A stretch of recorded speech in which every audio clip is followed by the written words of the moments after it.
സംസ്ഥാനത്തിൽ സമ്പത്ത് തുല്യതയോടെ ജനിക്കാനായി നേതാവേ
പ്രസ്ഥാനം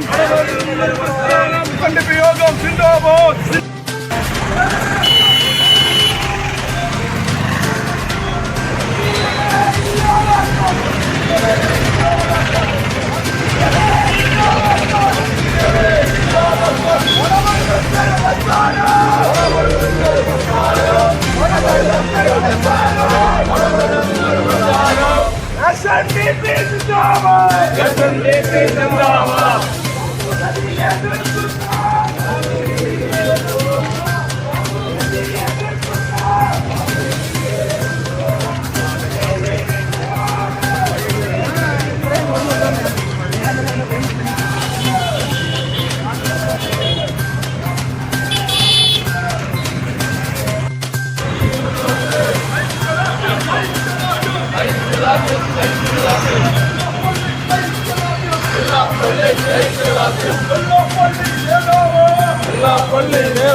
പള്ളി നേതാവേ,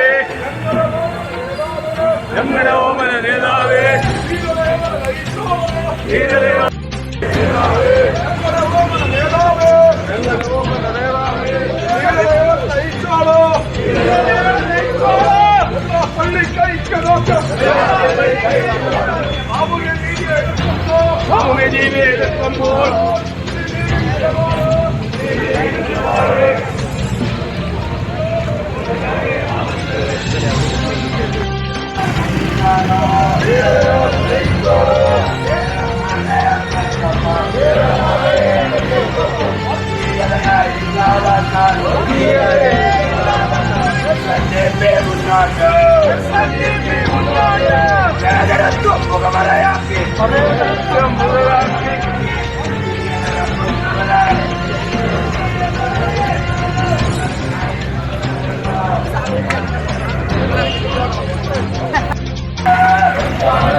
നേതാവ്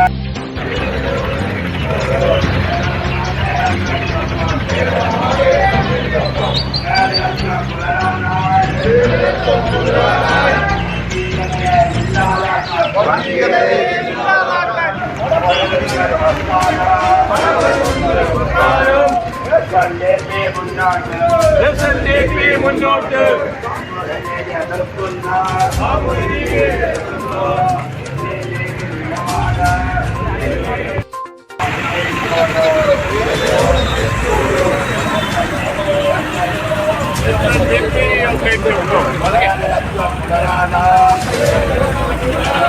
വർഗീയതയെ ഇല്ലാതാക്കാൻ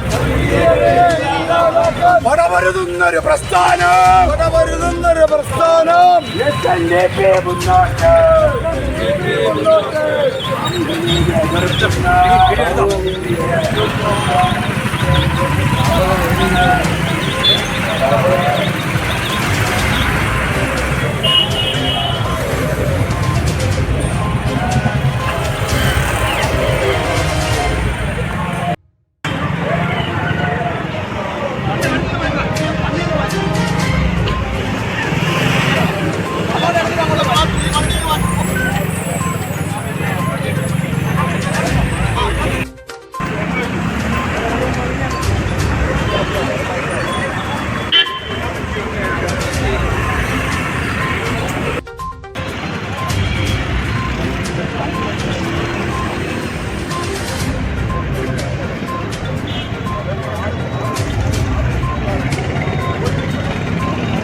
യോഗത്തിന്റെ അധ്യക്ഷനായിട്ട് ബഹുമാനായ സത്യപാലൻ അവരുടെ ആദരപൂർവ്വം ക്ഷണിക്കുന്നു.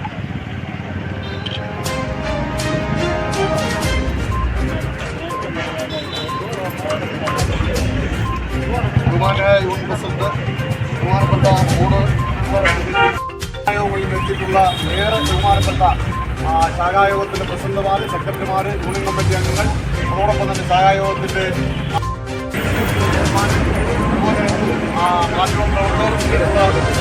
സഹോദരിമാർ, നമ്മളിന്ന് പ്രതിഷേധ യോഗം പ്രതിഷേധ പ്രകടനം സംഘടിപ്പിച്ചത് SNDP യോഗത്തിന് ജനറൽ സെക്രട്ടറി വളരെ ദീർഘകാലമായി സാമൂഹ്യ നീതി കേരളത്തിൽ നടപ്പാകുന്നില്ല എന്ന കാര്യം വളരെ ദീർഘകാലമായി പതിറ്റാണ്ടുകളായി അദ്ദേഹം കേരളീയ സമൂഹത്തോട് പറഞ്ഞുകൊണ്ടിരിക്കുകയാണ്. നമുക്കറിയാം, ഈഴവ സമുദായം എന്ന് പറയുന്നത് കേരളത്തിലെ ഏറ്റവും പ്രബലമായ സമുദായമാണ്. ആ സമുദായത്തിന് കേരളത്തിൻ്റെ സമ്പത്തിൻ്റെ ജനസംഖ്യാനുപാതികമായ അവകാശത്തിന് ആനുകൂല്യത്തിന് അർഹതയുണ്ട്. പക്ഷേ ആ ജനസംഖ്യാനുപാതികമായ ആനുകൂല്യം ലഭിക്കുന്നതിൽ നിന്ന് നമ്മെ കാലാകാലങ്ങളിൽ അധികാരത്തിൽ വന്ന് പ്രത്യേകിച്ച് വിദ്യാഭ്യാസ മേഖല കൈകാര്യം ചെയ്യുന്ന കേരള കോൺഗ്രസും അതുപോലെ തന്നെ മുസ്ലിം ലീഗും നമുക്ക് ആനുകൂല്യങ്ങൾ നിഷേധിക്കുന്നതിൽ മത്സരിക്കുകയാണ് ചെയ്തിട്ടുള്ളത്. ഈ കാര്യമാണ് അദ്ദേഹം മലപ്പുറത്ത് നിലമ്പൂരിലുള്ള ഒരു പൊതുയോഗത്തിൽ സംസാരിക്കുമ്പോൾ ഈ കാര്യം ചൂണ്ടിക്കാണിച്ചാണ്. അദ്ദേഹത്തിന് ഈഴവ സമുദായത്തിന്റെ നേതാവ് എന്നുള്ള നിലയിൽ, SNDP യോഗത്തിന്റെ ജനറൽ സെക്രട്ടറി എന്നുള്ള നിലയിൽ ആ കാര്യം പൊതുസമൂഹത്തോട് പറയാനുള്ള അധികാരവും അവകാശവും SNDP യോഗത്തിന്റെ ജനറൽ സെക്രട്ടറി ശ്രീ വെള്ളാപ്പള്ളി നടേശനുണ്ട്. അദ്ദേഹം ആ കാര്യമാണ് ചൂണ്ടിക്കാണിച്ചത്. അത് മലപ്പുറത്ത് എന്ന് പറഞ്ഞപ്പോൾ മുസ്ലിം ലീഗിനെ അതിനെ പരാമർശിച്ചെന്നുള്ള സത്യമാണ്. കാരണം SNDP യോഗവും മുസ്ലിം ലീഗും അതോടൊപ്പം മുസ്ലിം സംഘടനകളും മറ്റ് പിന്നോക്ക സംഘടനകളും എല്ലാം കൂടി ചേർന്ന് സംസ്ഥാനത്തെ പിന്നോക്ക സമുദായ മുന്നണിയും പിന്നോക്ക സംവരണ സംരക്ഷണ മുന്നണിയും ഒക്കെ ഉണ്ടാക്കി ഡൽഹിയിലടക്കം പോയി ശ്രീ വെള്ളാപ്പള്ളി നടേശന്റെ നേതൃത്വത്തിൽ സമരങ്ങൾ നടത്തിയിട്ടുള്ളതാണ്. പക്ഷേ മുസ്ലിം ലീഗ് അധികാരത്തിൽ വന്നപ്പോൾ അവരതെല്ലാം മറന്നുകൊണ്ട് SNDP യോഗത്തിന്റെ ആവശ്യങ്ങളെ നിരാകരിച്ചുകൊണ്ടുള്ള ഒരു ഭരണ സംവിധാനമാണ് അവർ മുന്നോട്ട് കൊണ്ടുപോയത്. മലപ്പുറത്ത് ചെന്നപ്പോൾ മലപ്പുറത്ത് SNDP യോഗത്തിന് ഒരു കുടിപ്പള്ളിക്കുളം പോലും ഏഴൽ മേഖലയിൽ അനുവദിക്കുവാൻ മുസ്ലിം ലീഗിന്റെ നേതാക്കന്മാർ തയ്യാറായില്ല എന്ന് പരസ്യമായി പറയേണ്ടി വന്ന സാഹചര്യം അതാണ്.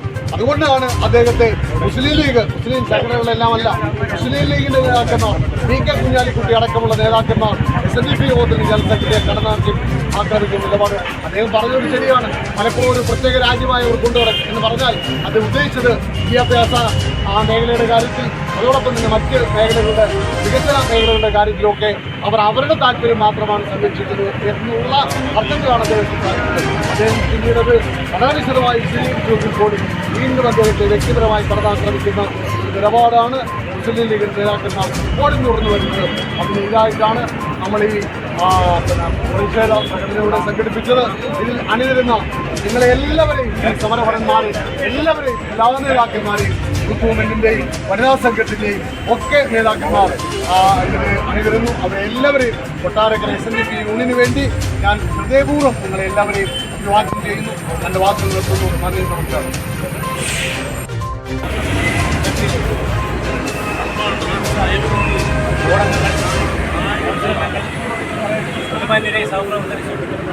ദീർഘമായ ഒരു പ്രസംഗത്തിന് സെക്രട്ടറി കാര്യങ്ങൾ പ്രതിപാദിച്ചു.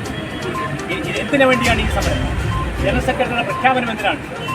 പിന്നെ ഈ ഒരു വിഭാഗത്തിന് കാര്യങ്ങൾ വാരിക്കൂരി കൊടുക്കുമ്പോൾ സമവായം ഉണ്ടാക്കി മുഴുവൻ ആളുകൾക്കും എസ്റ്റക്കറിൽ നിന്നും, ഗവൺമെൻറ്റിൻ്റെ എസ്റ്റക്കറിൽ നിന്നും, ഖജനാവിൽ നിന്നും കൊടുക്കേണ്ട പൈസ മുഴുവൻ സമൂഹത്തിനും ഒരുപോലെ ഡിവൈഡ് ചെയ്ത് കൊടുക്കണം എന്ന ആശയം മാത്രമാണ് അദ്ദേഹത്തിൻ്റെ പ്രസംഗത്തിൽ ഉണ്ടായത് എന്നാണ് ഞാൻ മനസ്സിലാക്കുന്നത്. അപ്പോൾ ഇവിടെ ജനങ്ങൾ ഇന്ന് കേരളത്തിൻ്റെ വിവിധ ഭാഗങ്ങളിൽ കഴിഞ്ഞ 3-4 ദിവസക്കാലമായി വാദപ്രതിവാദങ്ങൾ ഉണ്ടാകുന്നു. അതിനെയൊക്കെ പ്രതിരോധിക്കുവാൻ നമ്മുടെ സംഘടനയ്ക്ക് കഴിഞ്ഞു എന്നുള്ളതാണ് ഈ സമരത്തിൻ്റെ വിജയം എന്ന് ഞാൻ വിചാരിക്കുകയാണ്. കേരളത്തിൻ്റെ എല്ലാ ഭാഗങ്ങളിലും ഇതുപോലുള്ള പ്രതിഷേധ പ്രകടനങ്ങൾ നടക്കുന്നു. എന്തിനു വേണ്ടിയാണ്? ഐക്യദാർഢ്യം പ്രഖ്യാപിച്ചുകൊണ്ട് SNDP യോഗം ജനറൽ സെക്രട്ടറിയുടെ മുഖ്യധാരാ സംസ്കാരത്തിൽ നിന്നുകൊണ്ട് ഗവൺമെന്റിന്റെ എസ്റ്റക്കറിൽ നിന്നുള്ള പൈസ മുഴുവൻ ആളുകൾക്കും, മുഴുവൻ സമൂഹത്തിനും ഒരുപോലെ വിധിച്ചു കൊടുക്കണം എന്ന മുദ്രാവാക്യം ആ സന്ദേശമാണ് ജനറൽ സെക്രട്ടറി നടത്തിയത്. ഞാൻ ദീർഘിപ്പിക്കുന്നില്ല. അങ്ങനെയുള്ള ഈ സമരം നമ്മൾ ഷോർട്ട് സ്പാനിലാണ്. യൂണിയൻ പ്രസിഡന്റ് 2 ദിവസം കൊണ്ട് നമ്മളെടുത്ത ആ ഒരു തീരുമാനം ഇവിടെ വിജയിപ്പിക്കുവാൻ നിങ്ങളെല്ലാവരും ഒരു മനസ്സോടുകൂടി ഇവിടെ കടന്നു വന്നു എന്നുള്ളതാണ് ഈ സമരത്തിന്റെ വിജയം. നമ്മൾ പിന്നെ ദീർഘമായ ഒരു 2 കിലോമീറ്ററോളം നടന്നു വന്നു. അതിന് കാണിച്ച ഒരു മാനസികാവസ്ഥ അതെന്തിനാണ്? ജനറൽ സെക്രട്ടറിയുടെ സന്ദേശത്തിന് ഐക്യദാർഢ്യം പ്രഖ്യാപിക്കുകയാണ്. ആ സമരത്തിന് പങ്കെടുത്ത മുഴുവൻ ആളുകളെയും ഈ അവസരത്തിൽ എല്ലാവർക്കും നന്ദി രേഖപ്പെടുത്തുന്നു. അതുപോലെ യൂണിയൻ പ്രസിഡന്റും അതുപോലെ സെക്രട്ടറി എല്ലാ ഭാരവാഹികൾക്കും നന്ദി രേഖപ്പെടുത്തിക്കൊണ്ട് വൈസ് പ്രസിഡന്റും നന്ദി രേഖപ്പെടുത്തിക്കൊണ്ട് ഞാൻ എൻ്റെ വാർത്ത അവസാനിപ്പിക്കുന്നു. നന്ദി, നമസ്കാരം.